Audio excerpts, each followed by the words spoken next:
طبعا في الاول بنعين اسر الضحايا، ربنا يرحمهم يا رب. للاسف دايره الامان في مصر عماله تضيق كل يوم. الناس في مصر فقدت الامل في اي رفاهيات او حقوق انسانيه، وبقت بس عايزه تعيش، مش عيشه كريمه، حتى عايزه تعيش وخلاص. بس حتى ده ما بقاش مضمون. انت في مصر ممكن تمشي جنب الحيطه على قد ما تقدر وتتنازل عن حقك في التعبير عن الراي وتحاول تعيش جوه فقاعتك قدر الامكان، بس برضه اهمال وعشوائيه الدوله هتطولك. ما بقاش في حيطه امان في مصر تمشي جنبها. الناس ما بقتش عارفه تعيش حياه طبيعيه ولا حتى تموت موته طبيعيه. في الحوادث اللي زي كده المفروض ما بقاش فيه اكتر من طرف، المفروض كلنا واحد بندين المسؤول عن الاهمال، لان الاهمال ده طايلني وطايلك. ولو مش متخيل ان الضحايا دول مفهومش على الاقل اتنين مختلفين سياسيا فانت غلطان. كلنا محتاجين نعيش تحت سقف امن الاول عشان نعرف نختلف سياسيا وتهاجمني وهاجمك. كنا فاكرين ان الكل هيطلع يدين المسؤول عن الاهمال وينعي اهالي الضحايا اللي ماتوا لحد ما شفنا الاعلام المصري. تعالوا اوريكم اول حاجه عملها الاعلام المصري بعد حادثه مؤسفه زي دي. لا حول ولا قوة إلا بالله، هي أعمار حددها الخالق. المثل المصري قال لك ساعة القدر يعمل بصر. قدر. احنا الحوادث دي قدر من الله سبحانه وتعالى. لا نستطيع أن نعاكس القدر. ممكن واحد ينزل من بيتهم عربية تبقى لأي سبب من الأسباب فاكت الفرامل فيداس. انا شايف ان خلاص احنا نتجاوز هذا الحادث. كل بلاد العالم بيحصل فيها مشاكل وبيحصل فيها كوارث، وبتحصل احيانا زوابع وسيول. بيبقى في فيضانات وبيبقى في تسونامي وبيبقى في حاجات كتير بالظبط، وانواع مدمره من الزلازل. وكلكم عارفين الكلام ده، مش بقول حاجة جديدة. طبيعي ممكن يحصل حادثة زي دي في أي حتة في العالم. مصر بيحصل فيها، العالم كله في حوادث سكة حديد، لسه أمريكا امبارح. كل دول العالم فيها حوادث قطارات، وحوادث في كل القطاعات هتحصل في مصر وكل دول العالم. هذا الحادث قد يحدث في اي دوله في العالم. كل دول العالم فيها حوادث قطارات. القطارات في العالم بتحصل فيها كميه من الضحايا يمكن ربما اضعاف اللي حصل في مصر. كل دول العالم يعني بتتكرر الحوادث. بلاش كل مرة نقول ده عندنا احنا بس، لا هو مش عندنا احنا بس، ده حقيقي. فرنسا بيحصل وايطاليا بيحصل كل العالم. كنا بنشوف احنا في امريكا الجنوبيه وبنشوف الهند وبنشوف في امريكا وبنشوف في فرنسا وبنشوف كل العالم بنشوف هذا الكلام. وارد ان يحصل حدث في اي وقت واي زمان. حوادث قطارات بتحدث في العالم مش في مصر بس. يعني ما تكبروش الموضوع بقى، ليه بتدوا الموضوع اكبر من حجمه؟ في الكوارث كله بيحصل فيه كده، لكن وقت حقوق الانسان بنختلف. يبقى انتوا ليكم انسانيتكم واحنا لينا انسانيتنا. نحن لدينا انسانيتنا ولديكم انسانيتكم.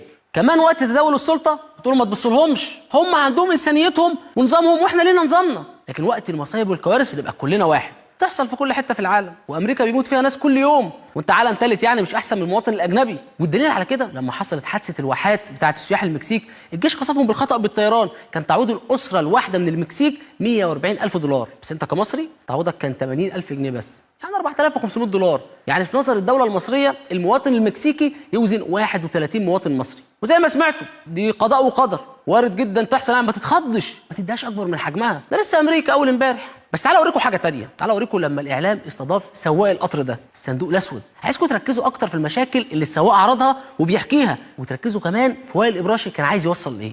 كسبت خبره يعني، في خبره، بس هو الخبره ما تعملش حاجه. الخبره ان احنا شايلين الاراضي اصلا زي ما قلت لحضرتك فيها نسبه باظه، ضعف الامكانيات. يعني الاراضي احنا مش شغالين، لو حضرتك بعت حد فني فيها يشوف اسرائيل تصلح تشتغل ولا لا. تراكمات سنوات، الكابينه ممنوع تتحرك من دون 17 بس طبعا مش شغاله كده. الرئيس السيسي كان اول توجيه هو يتعلق بالمساءله والمحاسبه. حاولت اتصل بالبرج مش عارف ارد عليها مره وبعد كده ما ردش عليا. الرئيس كمان اعطى التعليمات بالمحاسبه والمساءله. والعكس المفروض لو الجرار سليم المفروض ما كانش يطلع من الجامعه وبتاع، بس هو كمان في بوش في يد السرعات والجرار دي كلها قديمه ومستهلكه، اما طلع وبيروح يجي كده يعني سايبه.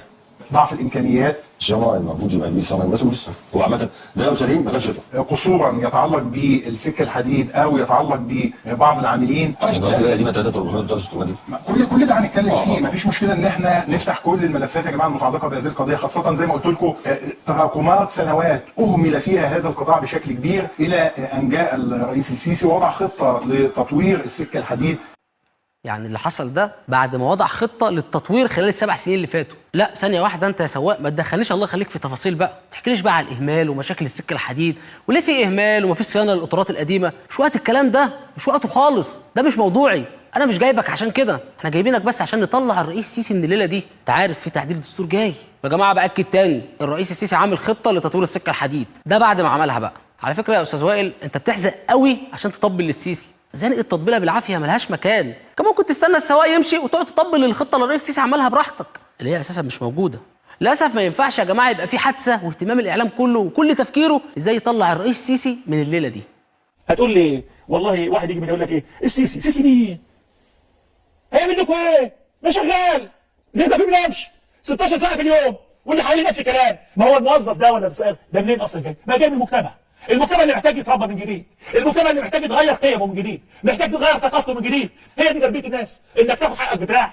تربيه وسخه. ياتي موظف حقير لا قيمه له، ليس لديه ذره من ضمير، بيضيع كل هذه المجهودات اللي بتبذلها الدوله على مدار سنوات الخمس. بالظبط، موظف حقير، بس مش عشان بيضيع ارواح الناس، لا، حقير عشان بيضيع انجازات السيسي. يعني مش وقتها خالص يا موظف. بس انت نشأت، يعني لو بصيت على يمينك في الشاشه الحادثه لسه طازه، مش وقته خالص. ما انت بتطلع كل يوم تطبل للسيسي، النهارده امسك نفسك شويه. يعني انا نشأت في حادثه حصلت، قطر انفجر، ناس ماتت، مسؤولين قصروا، والقطر فضل ماشي 3 كيلو بعد ما السواق نزل منه. يعني كان ممكن المسؤولين يغيروا مساره ويلحقوه. كان في اكتر من خطوه ممكن تحصل في ال3 كيلو دول. انت بقى سبت كل ده ورحت جريت على الرئيس السيسي، اللي هو يا جماعه والله العظيم ما هو ملوش علاقه، ده بينامش، ده عامل انجازات، ده اكيد حد غيره، مش هو يا جماعه، مش هو. عيب يا نشأت، ده النظام اللي انت بتطبل له بيلعبها احسن منك، وبيعرف ازاي يحتوي غضب الناس بعد كل حادثه بتحصل. وشفنا الكلام ده في لقاء قديم مع وزير النقل ذات نفسه قبل كده. هنشيل الوزير الشيله، فالوزير متشكرين سياده الوزير، قدم استقالتك يا فندم، نمتص غضب الناس، مع السلامه، سلام عليكم، ولا تفرق معايا. سهله وبسيطه ومتجربه وبتحصل من زمان. كل حوادث القطارات اللي حصلت بيتم التعامل معاها بنفس الطريقه بعد كل حادثه، من ايام مبارك ومن ايام مرسي.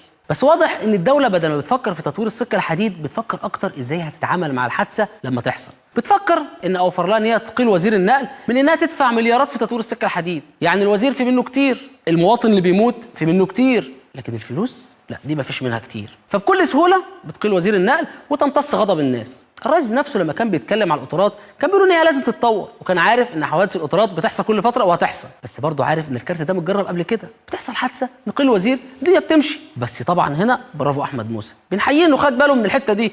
بس لما الحادثه حصلت المره دي يا احمد يا موسى، نسيت كل كلام اللي قلته قبل كده لنفس الوزير. الدولة المصرية النهاردة تتحرك على قدر الحدث، وتتحرك الدولة على أعلى مستوى من الكفاءة والإدارة والمهنية. تتحمل الحكومة المسؤولية السياسية، وتحملت المسؤولية السياسية باستقالة الدكتور هشام عرفات وزير النقل. ايه ده؟ الدولة بتتحمل المسؤولية بالكفاءة والمهنية عشان أقالت وزير النقل؟ مش كنت قافش من شوية على الوزير إنه هيستقيل لو حصلت حادثة، هيكون بس عشان يمتص غضب الناس؟ ما أنت سيد العارفين يا أحمد. طبعا يا جماعة لما الوزير يستقيل بتبقى مهنية وكفاءة، والدولة تحملت المسؤولية السياسية. لكن تطلع لفوق الوزير هتلاقي نشأة والإبراشي واقفين لك. زي ما أنتوا عارفين الإنجازات يشيلها الرئيس، لكن الفشل يشيل الوزير. تعالوا أوريكم الوحيد في الإعلام اللي كان عنده الجرأة إنه يحمل الرئيس المسؤولية. قطار ده قطار الغلابة، بدل ما نعمل حداد ونأجل التعديلات، لا، ولا هنا ولا عزة ولا تنكيس ولا حداد ولا أي حاجة. يعني ايه 100 كم 20 30 40 50 ومصاب 200 300؟ ايه المشكلة يعني؟ ايه قطر ولا 2 لما يقع والناس تموت؟ ايه الأهم عندي؟ الأهم عندي الكرسي. غلابة مين دول هنسأل عليهم؟ عندنا الرئيس اللي جاي 5 سنين في 5 سنين، وتعديل دستور في 5 في 5 لحد ربنا ما يقول كلمته. انما المواطن الغلبان ولا يهمني، وايه دم الناس، وايه الناس بتموت، ويفرق معايا ايه؟ ما انا بدوس على الشعب اللي زي ما بيقولوا بدوس عليه، ولا تنكيس ولا حداد ولا اي حاجه. الشعب التركي الغلبان اردوغان بيقتل في الشعب بالاهمال الجسيم والاجرام وسرقه مال الشعب التركي. كان يصرف شويه على المحطات سكه الحديد وعلى السكه الحديد الخربانه اللي بتموت الناس كل يوم فيها. انفق 50 مليار دولار على السلاح. هتعمل ايه بالسلاح؟ فشخره. طب ما تعمل القطارات بتاعتك الاول، ما تأمن حياه الناس الاول، ما تاكل الناس الاول، ما تشربهم الاول، ما تعمل سكه حديد الاول. يعني احنا ما نعرفش ناخد كلمه حق من الاعلام ابدا الا لما تكون على اردوغان.